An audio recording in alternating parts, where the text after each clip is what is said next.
How's everybody doing today? Good morning.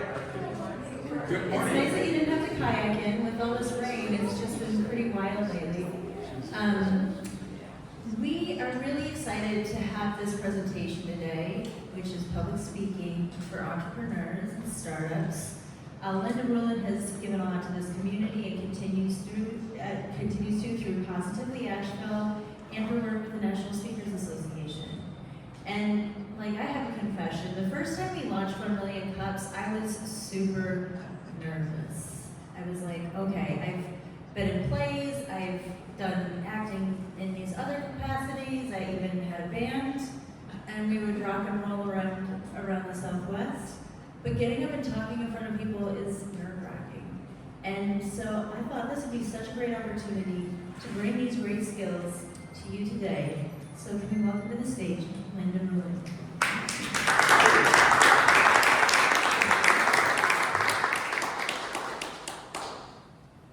Pardon me for just a moment while I get myself acquainted with the clicker. All right. It's always exciting to try new technology. Always.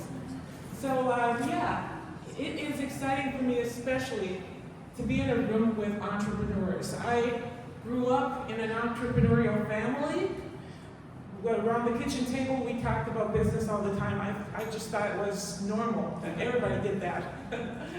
Until I grew up and found out that not everybody does that. But the one thing I really, really enjoy about being in a room of entrepreneurs is that you folks are fearless. You are going to stand up for your dream. Can everybody hear me, by the way? Okay, good. You guys stand up for your dream in the face of adversity. You stand up for your dream in the face of risk. You stand up for your dream in the face of your parents, your friends, and your family. And so, from my perspective, anybody who thinks about speaking, whether it's for their career, part of their career, or just, to be part of an organization or support an organization, for entrepreneurs, that's got to be a walk in the park. Who here does speaking as part of their business plan, part of their business model? Great, so a good percentage of you. And who here, moment of honesty, moment of truth, has a little bit of apprehension about speaking? Okay, fair enough. Fair enough. And some of you are both, right? You speak for your profession and it's a little bit nerve-wracking. No worries. But I really encourage you to consider speech as part of your business because there's a lot of advantages, including the fact that you can really accelerate your business goals with speaking. The ability to go from contact to closing of a sale speeds up. The amount of people that you reach in terms of making contact for sales and growing your business accelerates. You can add additional revenue streams, whether it's part of your speaking or the fact that you're meeting that many more people and they engage you for different reasons. And obviously, then you increase your profitability and you increase your brand presence. So, I know what you're thinking right now. You're thinking, gosh, Linda, I'm running a business. I'm starting a business. I'm chief cook. I'm CEO. I'm bottle washer. I'm janitor. How am I going to add speaking to my line of work?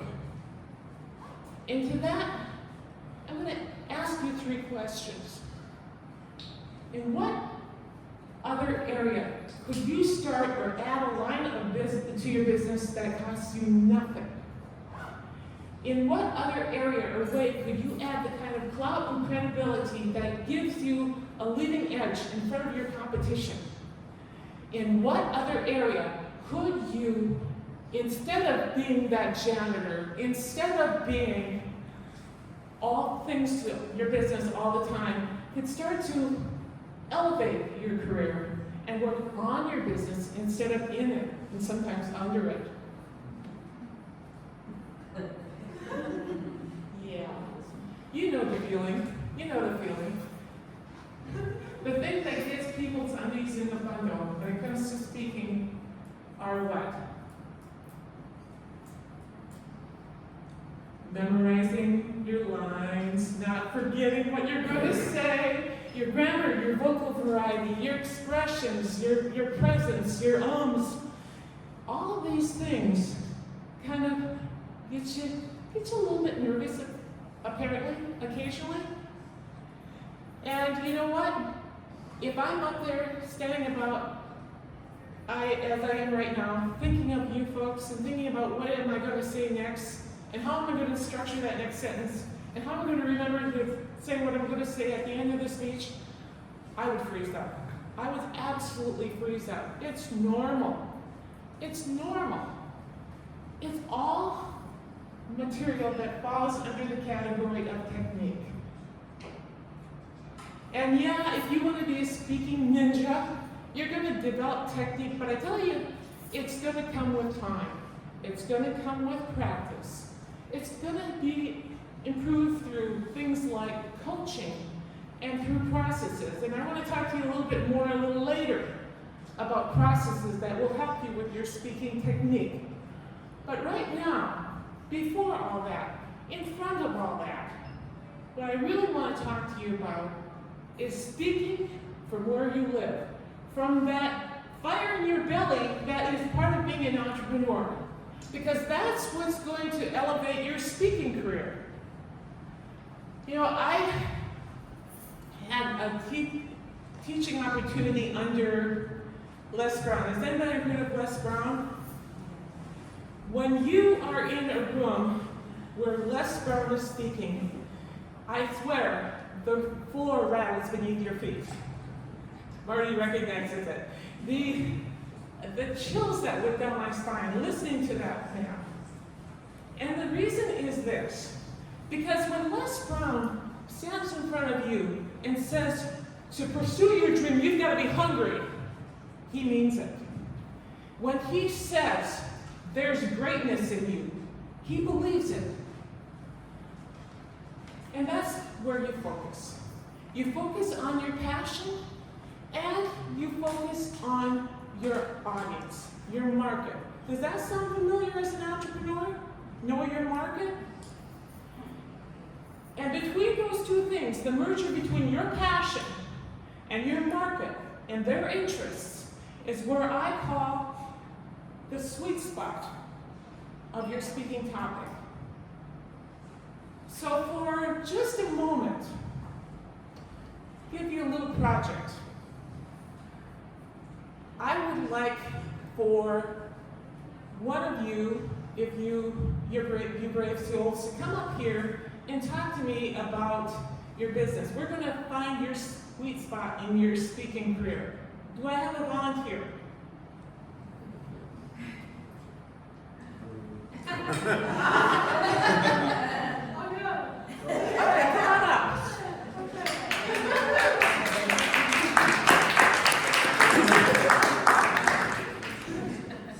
Do we have an extra mic? Otherwise, we can share. Oh, yeah, please. This is good. My heart Hi, would you give us your name and your business? Yeah. Hi everyone. I'm Lily Field. My business is called Womb-Wise Collective, and we do support for women in their menstrual cycle or perimenopause and menopause. It comes in many different forms, education and courses where I teach, and then also chocolates, which I brought here today. They're actually on the table if you want to try them out. It's seed cycling, adaptogenic, hormone balancing chocolate. And my voice is shaking. You're among friends, don't worry. It's just all that extra energy, because you know what? You can use that. Yeah, and I guess I'll speak also to why this is so important to me. And Hey, you read my mind better. yeah, well, you're saying like speak from your belly. I'm like thinking of the womb and the name of the business, Womb-Wise Collective, and how leaning into and really knowing my menstrual cycle intimately has helped me to ground into clarity in my life and clarity of my mission and vision in the world, and that's what I see it able to do for other women as well. All right, and so tell me a little bit about this market. obviously you have a niche. Yeah. Tell me about your niche. Okay, so, well, it's a good question because I feel like I am still defining it. Because it's a wide range. It's women who, met your heart. yeah. Just kidding. It's women who maybe feel like a sense of not knowing, like being passionate and heart-driven and having a clear mission, but not knowing exactly how that can come to be. It's also women who experience a lot of menstrual cycle dysregularities, which is most women you speak to, because we have a lot of things in our environment that affect that. We have a lot of lifestyle things that affect and create symptoms in our bodies. So yeah, it's people who are most likely holistic minded and are open to different possibilities of healing. And yeah, it's also elder women, which I work with a lot of elder women in my kind of previous very close past life doing yoga and movement coaching. And so I have like a kind of elder women squad that I teach yoga to still, and I hear about their menopause things and from the research I've been doing in the chocolate. Okay, I'm going on and on, but basically, So what you're doing is you're finding, okay, what you're doing is you're merging, okay, this is what these people are interested in, Yeah. and this is why I love them, Yeah. and this is what I love. And this is what we have in common, and this is what I want to speak about. Mhm. So in the world of things you could speak about, you've got your sweet spot. And as you mentioned, it takes some time, it takes some massaging. But in looking at those two things together, rather than the whole world of what you do and how you do it, you just speak about what the two of you, your market and you, care about. So give her a hand.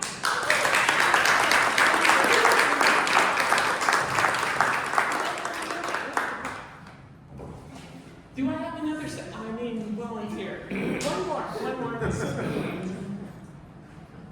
Don't make me come and get you. Come on, we can do this. One more volunteer. I can stand here all day.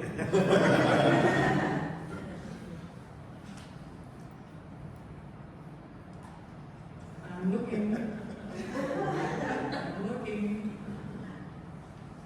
Katie, you're looking away from me.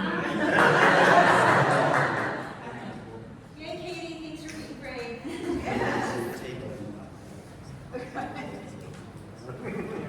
Thank you. Okay, Katie, tell me about yourself, your business.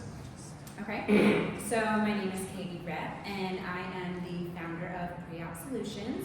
So what we do is a little bit multifaceted. I own services that help people with recovery planning around surgeries, procedures, or major life changes and conditions. And then I also do long-term aging in place planning. So when people are trying to figure out if they can stay in their homes, what that would look like, or what their best options are for long-term living.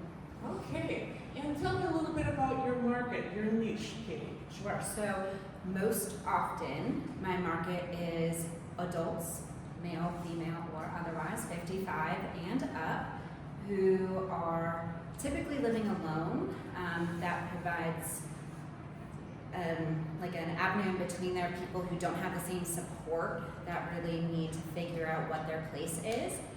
I see people who live an active lifestyle who are hoping to maintain that, and people who are really with a goal of being independent as long as possible. Nice. Okay, so tell me a little bit, Katie, what got you in this business? What was that fire that burned in your belly? What got you started in this? Sure. So my background is in physical therapy, so I have been practicing in home health for the last 8 years.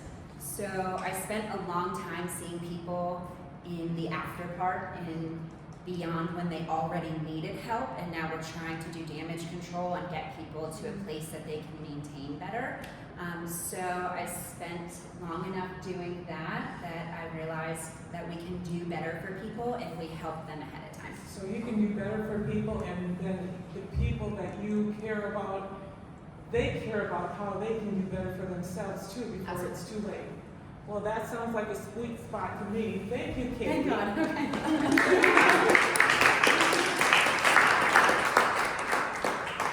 Alrighty. So, you find your sweet spot. You're speaking from the heart. you know that this is a message that the world has to hear, especially your world, your market. What do you think is the most common rookie mistake made out there? And I'm not talking about too many ums. I'm not talking about forgetting your place in your speech. Trying to wing it. Say again? Trying to wing it. Trying to wing it. Okay, that's definitely a big piece of it. And definitely it's definitely what the symptom is for what I want to share with you next. The biggest rookie mistake, the thing that most early speakers do that really, kind of exposes the fact that they haven't done this too much, is they provide TMI. I'm not talking about the kind that makes you blush. I'm talking about too much information because they've got a generous heart. They have so much that they want to share. They so very much want to impress their audience that they just throw up information all over them. And in the first 5 minutes, they've got the hair going back to the people in the seats, and they've pretty much lost them. They moved way, way, way beyond them, and never to return again. So, why do you suppose this is important? Why do you suppose that providing less information is more? Go ahead. People listen to it. They don't listen to stuff that's rapidly passing through their ears. It just goes in one side and out the other. There you go. In one ear and out the other. Well, Tom Peters, who wrote a book called In Search of Excellence, he did a lot of speaking. He said people only will remember 3 of the points that you're making, so too many is too many. 3 is a lot. All right. And the reason I have this cute little insect up here is you think of it this way. People have the attention span of a gnat. Show of hands. Who in this room today saw somebody in the time that we are meeting use their cell phone? My point exactly. The attention span of a gnat. And by the way, you're busted. All right. So what do you need to keep that information under wraps, under control, and to make sure that you have a successful speech? What we're looking for is a foolproof recipe. A recipe like, your favorite cookie recipe, or your easy to do pancake recipe in the morning, or a salad. Really super simple, no fail recipe. And here it is. Take notes. Tell them what you're going to tell them. Tell them. And then tell them what you told them. 3 points, right? And can you see how this would cut your material down by 1/3? Then you need one more thing. You need that special ingredient. All great recipes have a special ingredient, right? What do you suppose that special ingredient is? Flax.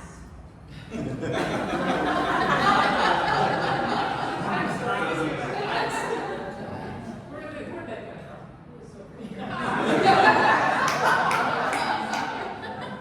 What was the special ingredient? In addition to flax, I would say storytelling. There you go. I knew you knew it.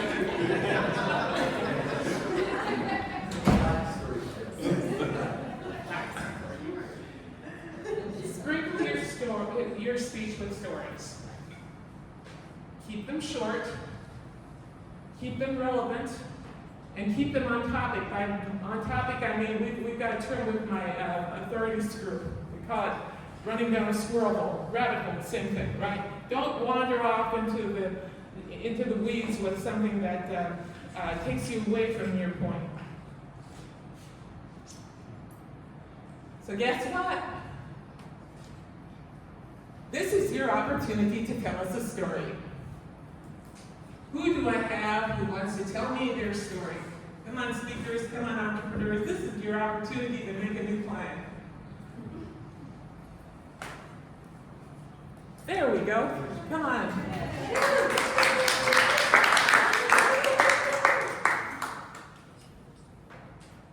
All right, whom do I have the honor of speaking? My name's Steve Newman. Steve, tell us about your business. So I have a couple of businesses. The one that I'm really focusing on now is called Meet the Geeks, and we're a technology social network. Okay. Would you, I need another volunteer in the room, somebody who can time Steve's speech for a minute. Thank you, Beverly. We're going to give you a minute to tell us a story. It doesn't have to be your story. Just tell us a story, and then we have some questions. Eric. Sorry, so this one is a little bit practice. It took me 2.5 years to get a good technology job in Asheville. It didn't exist 16 years ago. Met an organization back then called Meet the Geeks. They tried to help me find jobs, but I've been working on the organization now on one side I moved to town, and I've helped my family move to town to create more opportunities, to create technology jobs and link technologists with businesses. Right, okay.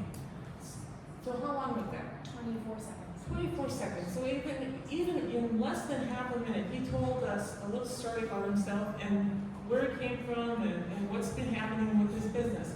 So what else did you learn about Steve? What else can you tell me about Steve as a result of this story? Anybody? Family? Family, okay. Community? He saw a need in the market. Need in the market. Okay, anybody else? He made it real, right? So he brought it to life and you could identify with him and the problem he had. Perfect. See, you're all professional storytellers and speakers. I'm speaking to the choir. The other thing is, now as a result of Steve's story, do you know him better? Yes. Do you like him? I love it. Steve's the best. I take it you trust him. What is it that you're selling, Steve? I'm not selling anything, we do it all for free. Well, maybe this is your opportunity to consider it. You've got some buyers in the room. Thank you, Steve.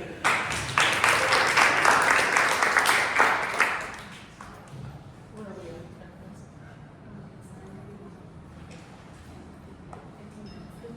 I think we've got time for one more story. All right, come on up.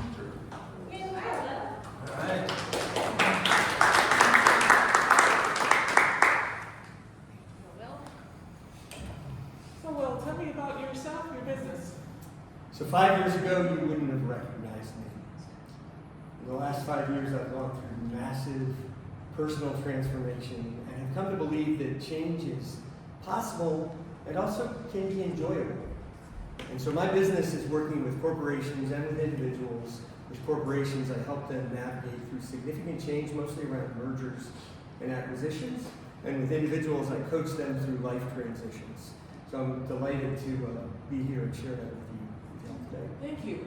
And Beverly, would you mind running the time clock again and give me a minute? Tell me a story, just some experience that you have that would be relevant to your business. Some experience that I have that would be relevant to my business is I just traveled. I have friends that I've been camping with for 25 years, and we decided to get together last week. We decided a long time ago, but we didn't anticipate, of course, that the whole world would be affected by an outage.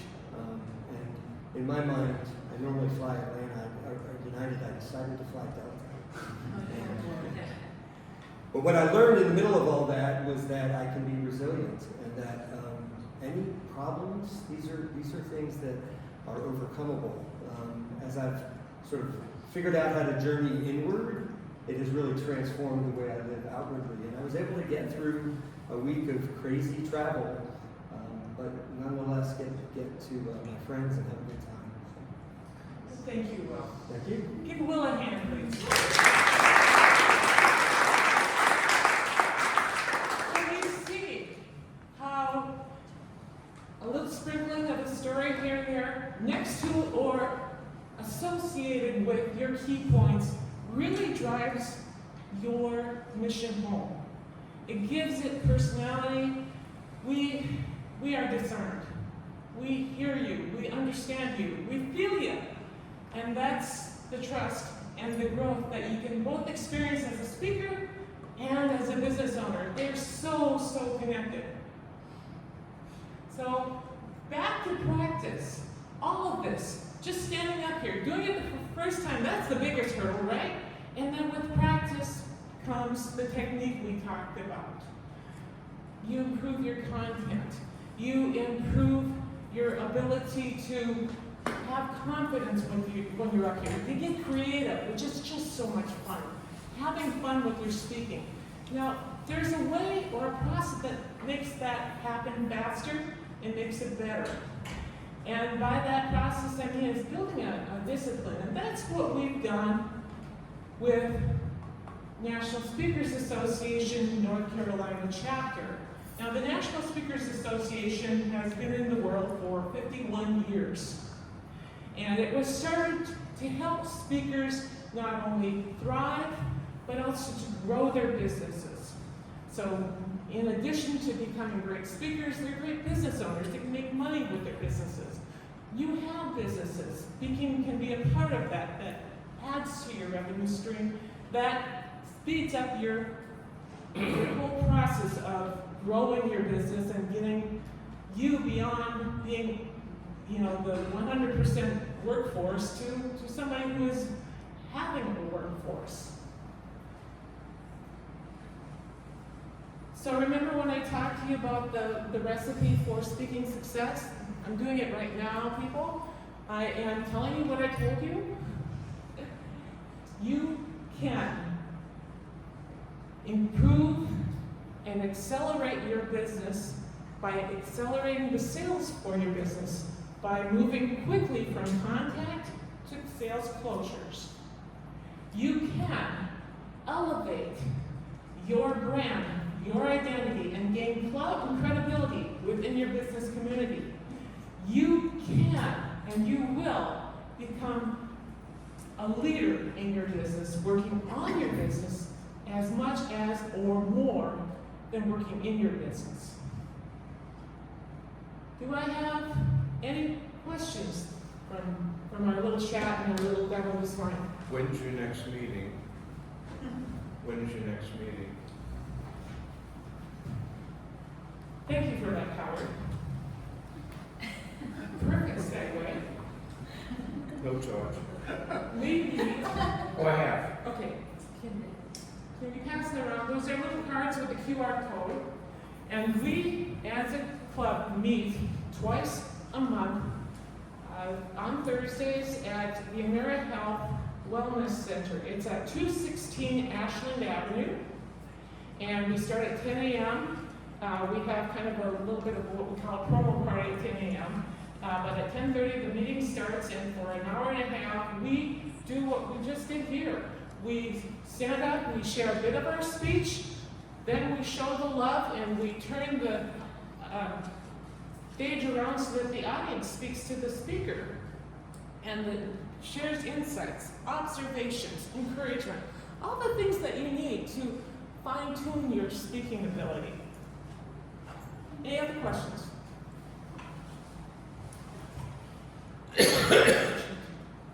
What are good ways to get to avoid physical nervousness, your voice shaking or whatever? Is there a breathing technique in advance, or shoulders, or whatever?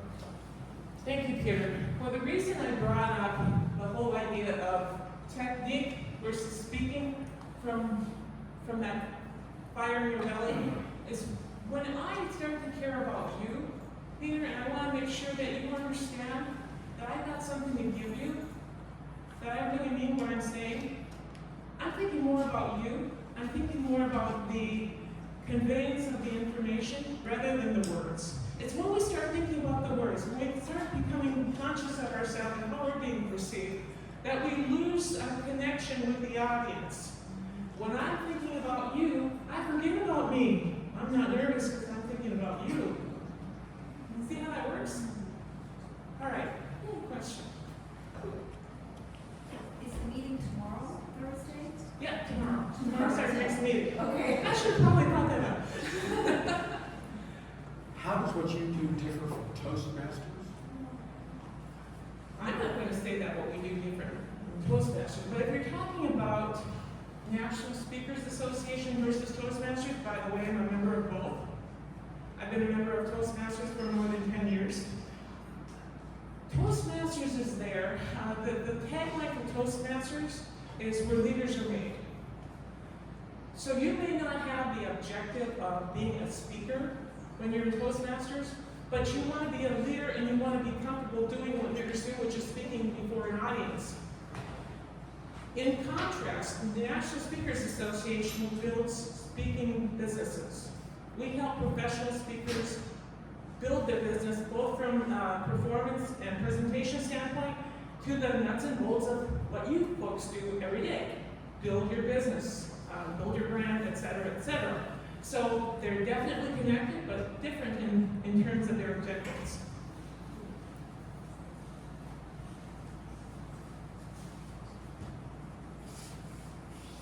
Questions? Oh, right here. Alright, hello.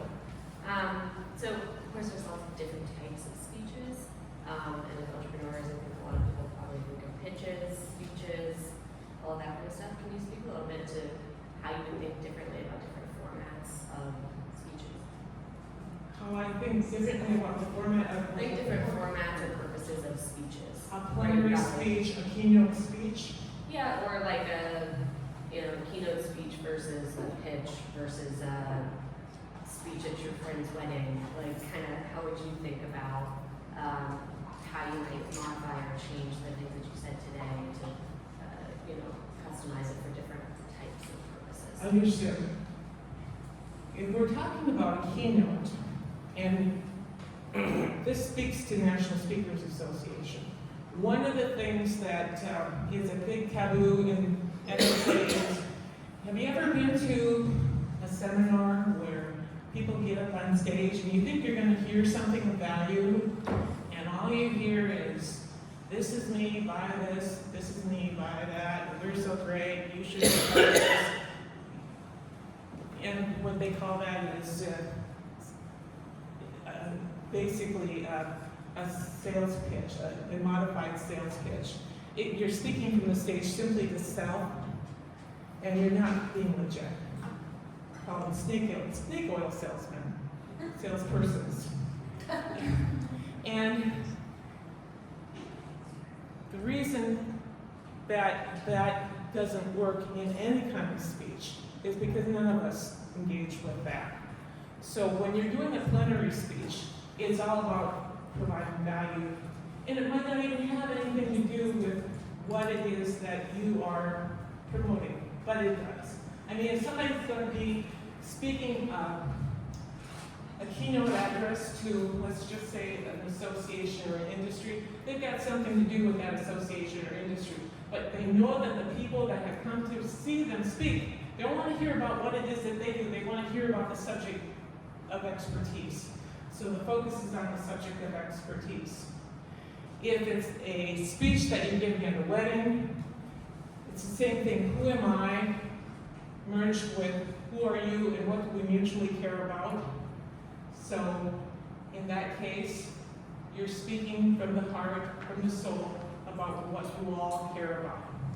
If it has to do with a workshop, again, you're adding value, you're engaging the audience, but you're still following. I mean, we did essentially a workshop here today, but I followed the format of, I'm going to tell them what I'm going to tell them, I'm going to tell them, and I'm going to tell them what I told them, because again, as our friend Bill here said, there's only so much that you can really retain and grasp as we move forward in this conversation together. Does that answer your question?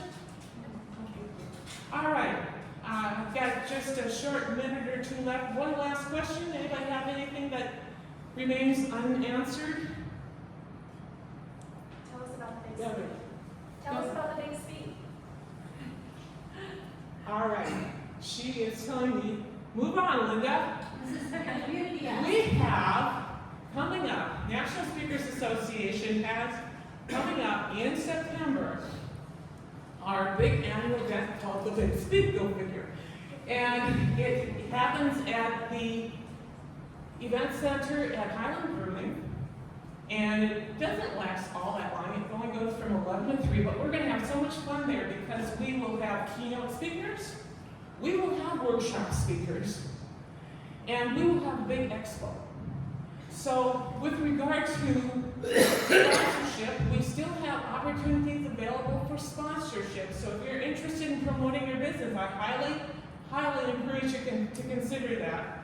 The card that I passed around has a QR code that will lead you to the sponsorship information and the event information, which, by the way, for the time being and not for much longer, we are selling tickets at a significant discount. So if you want to take advantage of early bird pricing, I encourage you to go to the website and register today. Awesome. Well, let's put our hands together for Linda.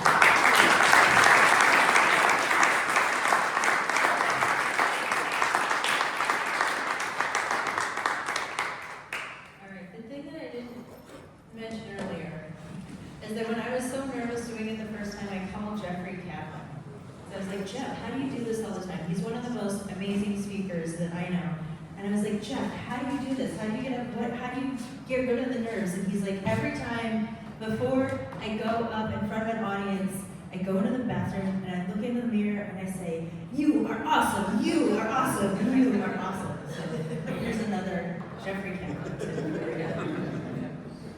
All right, well, I'm Erica Gifford. We've got Andy Graham, Beverly Durango, Sean Como, Annie Lewis, Nick Green, and Elizabeth Walton all coming every Wednesday morning, nice and early to get the coffee hot and ready for you, everything out. So we appreciate everybody's hard work. Put your hands together for them.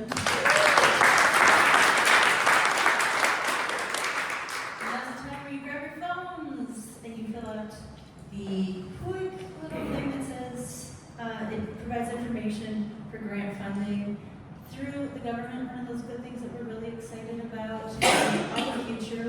Right now, the foundation is planning Hatch This. We've got some really exciting programming coming up in fall. Well, it's like move to the side. But today's also very exciting because we have the NC Idea Grant Info Session happening right here, right at 11. So stick around, grab another cup of coffee, and find out how you can be funded with a $5,000 grant, a $10,000 grant. I think the grants are even bigger than that, like $50,000. Maybe somebody else knows. But big thanks to our event sponsors, Charlie and Troy Ball, Inside Edge Consulting, SCORE, the Hatch Foundation, ERC Broadband, Annie Lewis with EXP Realty, Biz Radio, Venture Asheville, Holton Group Financial, Hatchworks, WNC Business, Mountain BizWorks, Big C, Dynamite Coffee Roasting Company, Western Carolina University, and almost a big shout out to Tony with Coffee Curious for making us coffee. If you have a mug, what are you going to do with that mug, Howard? Sorry? What are you going to do with your mug when you're done with it? Going right up there. Right, that's great. That right back there so we can wash it and put it back into the mug library for next time. There's Tony. Tony just made it in for the shout out. Put your hands together for Tony. And coming up next week, we have Thrive Mountain Legal and Policy Consulting. And this is with Robert Epstein, no relation to another Epstein you may have seen in the news at all. Like, he did recently go on a trip to Europe and he was a little nervous. Oh, there you are, right there. He's going to be presenting next week and he's done some really great work for our state with the government on opioid addiction in legal matters with the governor's office. And he's starting his own consulting company and we're excited to hear more about that next week. Today, right here at 11, is the NC Idea Grant Info Session. So, I understated the grants. There they are. You can. It's a 10. It's a 10? For sure. Okay, great. Well, it's going to be right here, so grab a cup of coffee and stick around. That's the gist of it all. And next month, there's an artist talk at Tiger. Oh, I lost my battery. Well, we're near the end anyways. Thank you. So there's an artist talk at Tiger Gallery. Join Annie Lewis for an engaging artist talk and Q&A session. And that's totally free at 6 on the 8th. So this is kind of like a quiet little era going into the rest of this month, but we've got a lot happening into August and a lot happening in September, so keep your calendars clear. Thank you so much for coming. Stick around for the NC Idea Grant info session, and we'll see you next week.